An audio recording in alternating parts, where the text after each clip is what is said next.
Good afternoon. Welcome to Grace and Mercy Ministries. I hope you had a wonderful Christmas, a peaceful one, and that you enjoyed good food, time with family, presents. If you did not, I empathize with the difficult time you're experiencing, and you are in my prayers. I would like to consider with you for a few minutes some of the lessons that God has taught me in the year 2019. It's we've reached the end of 2019. It was a long year for me, and it's there were days when it felt like it would never end, but all praise to God, all glory be to God who carried me, who preserved me, and who loved me throughout the year. There are a couple days left, but I can say with certainty that I believe I will see the remaining 2 days. So with that being said, I feel confident to stand here to share my thoughts on what God has taught me during the past 363 days. One of the first lessons that I believe that God has taught me in 2019 is that trouble does come even to the believer, even to those of us who declare ourselves to be Christians, who declare our faith in God. We still experience difficulties, we still experience challenges, we still experience troubles. And that does not, it does not mean that we are no longer Christians. That is one of the most important things that God taught me in 2019. Those moments in our work with God when we are experiencing those crises of faith, it does not mean we stop believing or that God has walked away. But for reasons that most of the time are beyond us, for reasons that only God understands, because He is wise.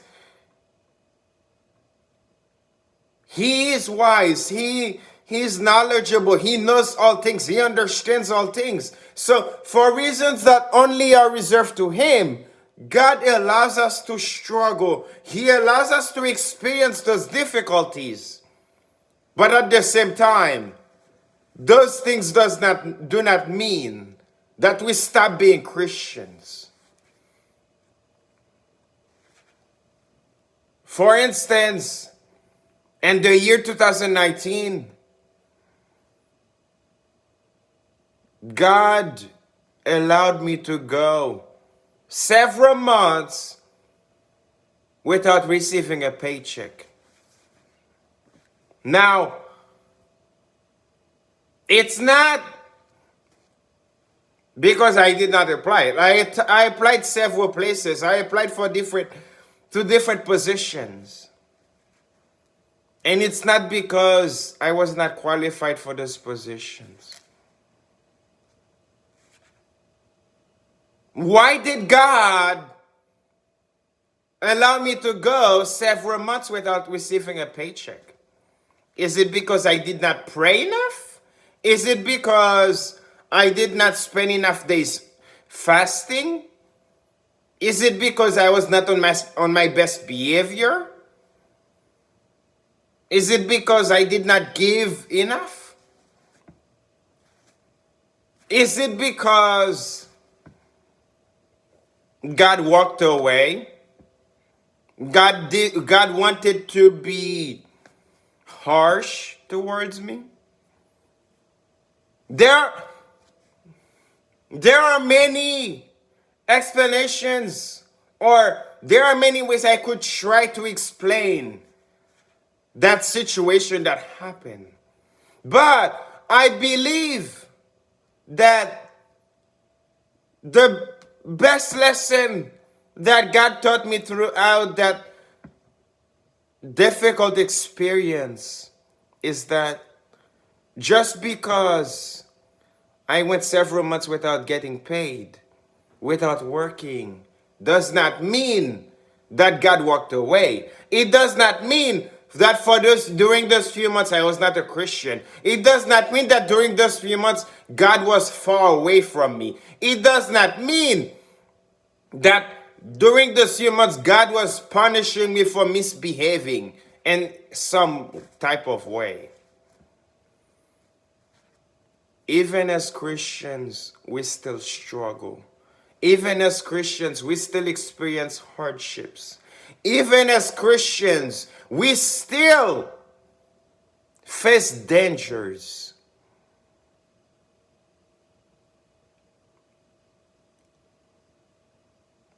It does not exempt us from struggling. We can see different examples in the Bible. Paul, the Apostle Paul, he struggled. The text, the Bible describes that Paul had what is referred to as a thorn to his side. Some scholars believe it was a sickness. Some scholars believe it was some other form of ailment that he struggled with. Whatever definition, whatever form that the ailment took, what we do know is that while it is true that Paul was walking with God, Paul was walking with God in such a powerful way that when he walked through a place, people who walked in his shadow received healing. That's how close Paul was with God. Which means, how do you reconcile the fact that while he was walking with God in such a powerful way, yet he still struggled? Yes, he still labored with pain. And yet, not for 1 minute did he believe that God was away from him. Not for a second did he believe that God abandoned him. Not for a second did he believe that he was out of God's will. Even as Christians, we still struggle. Even as Christians, we still experience difficulties. Even as Christians, we still experience hardships. But the lesson, the relief from that is knowing that even in that struggle, God is with us.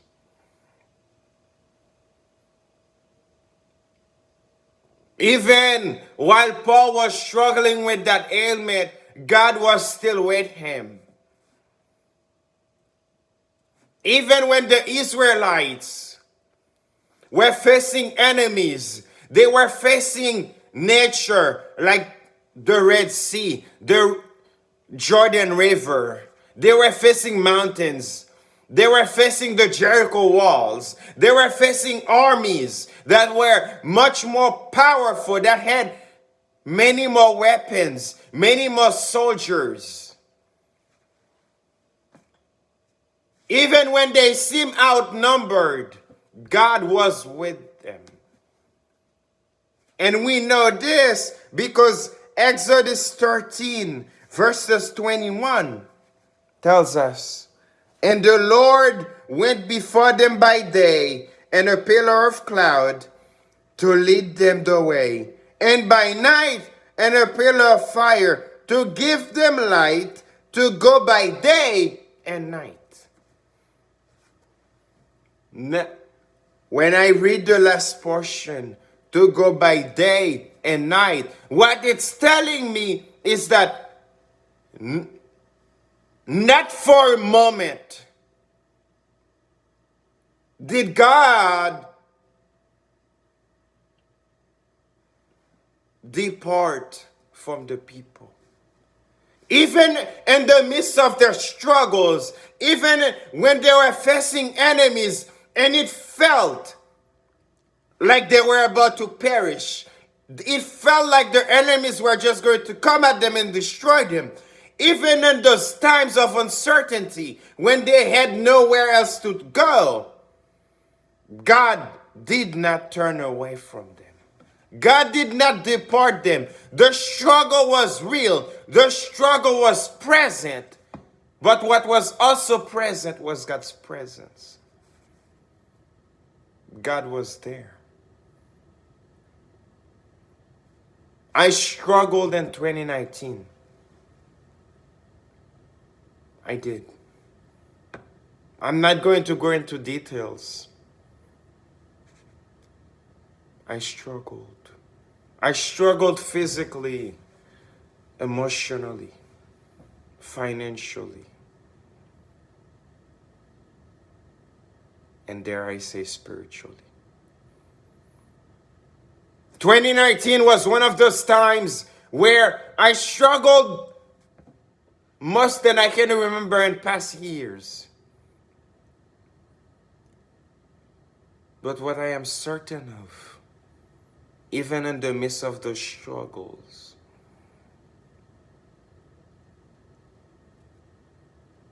God did not depart from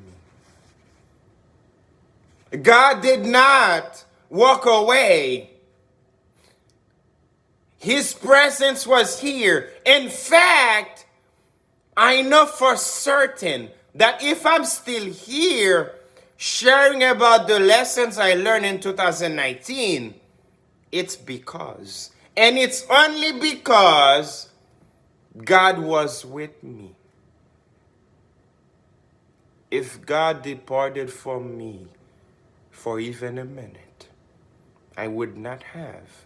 I can assure you, if it was not for God's constant presence, for God's permanent presence, even in the midst of the struggles, I would not have survived 2019. I can stand here and say, yes, till this day, the Lord has rescued me.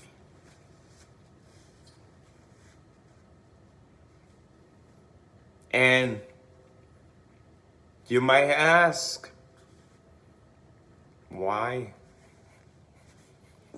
We're not deserving. I don't know about you, but I know I do not deserve God's constant presence. I do not know how you see it. I do not know how you feel about it, but I do know, as far as I am concerned, I am not deserving of God's love. I am not deserving of God's grace. I am not deserving of God's protection. I am not deserving of God's provision. I am not deserving of God's presence. And not for a moment do I ever feel that I walk in such a way, I behave in such a way that I have earned God's presence.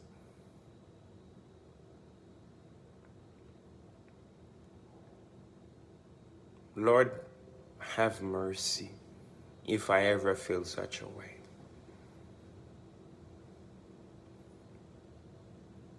Which means, if I know that I do not deserve His grace, if I know that I do not deserve His love, if I know that I do not deserve His mercy, then why is He around? Why does God stay? Why does God stay with us in the midst of our struggles, in the midst, and those times when we are at our worst, and those times when we are not behaving well, and those times when we are ill, when we are sick, when we are broke, when we are desperate, and those times when we are angry, when we are sad, when we are hungry, when we are thirsty, and those times when we are depressed, when we are burdened. Let's be real.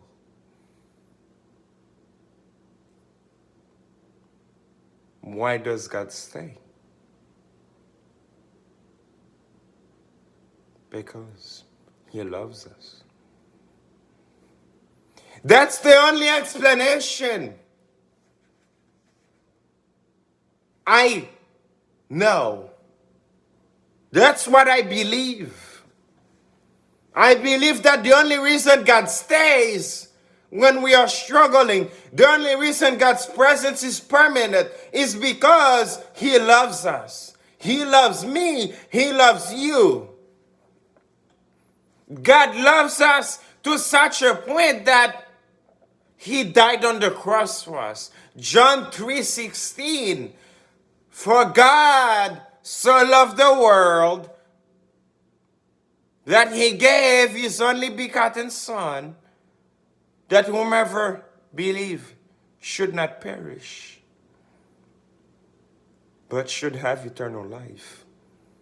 God stays around because He does not want us to perish.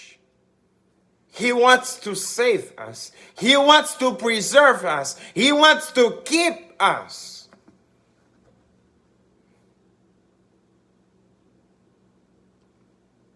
It's not because we are good. We are good enough. It's not because we have money. It's not because we look handsome. We look pretty. It's not because we know things. It's not because we achieve things in school. It's not because we have high-paying jobs. It's not because we are influential in our communities. It's because He loves us. That's, for me, the most touching part of what God taught me in 2019. God knows about my imperfections. He knows those times when I'm not at my best. He knows those times when I'm not feeling well. Those times when I'm not thinking right. And yet, He stays. He does not say, oh no, I'm leaving. I'm walking away from you. No, right now, I'll be back when you're good. I'll be back when you figure this out and you know how to get back on your feet. When you're back on your good behavior. I'm taking a break from you. I will be back. Like when you're not acting right and your spouse decides they're taking a break from you. Could you imagine if God did that? Could you imagine if God took a break from us? I don't know about you, but I cannot. I cannot even imagine God taking a break from me for 1 minute. What was the point of this message? I wanted to invite you to take a few minutes to think. 2019 is ending.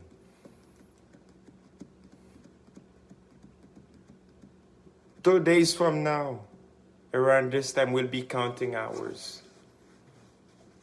We'll have about 11 hours remaining.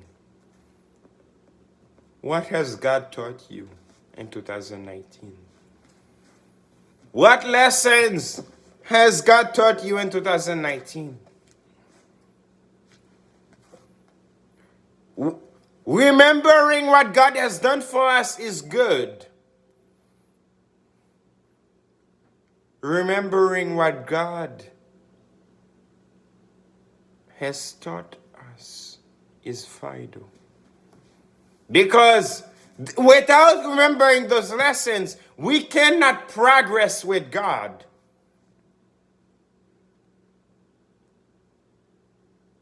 This, imagine the end of 2019 as the end of a school year. And what lessons did you learn in the class? I am graduating. I was in that class. I was in a difficult class in 2019. God took me through a very difficult class. And I'm excited to graduate. What about you? What has God taught you in 2019? What lessons? Take a few minutes. Before the year ends, take a few minutes to reflect. Take a few minutes to think about it. What has God taught you? What lessons does God want you to remember from 2019? May God bless you. May God give you the grace to remember the lessons He taught you in 2019. And more importantly, may God give you the wisdom to apply those lessons. Have a blessed remainder of the holiday season. Happy New Year. May God bless you.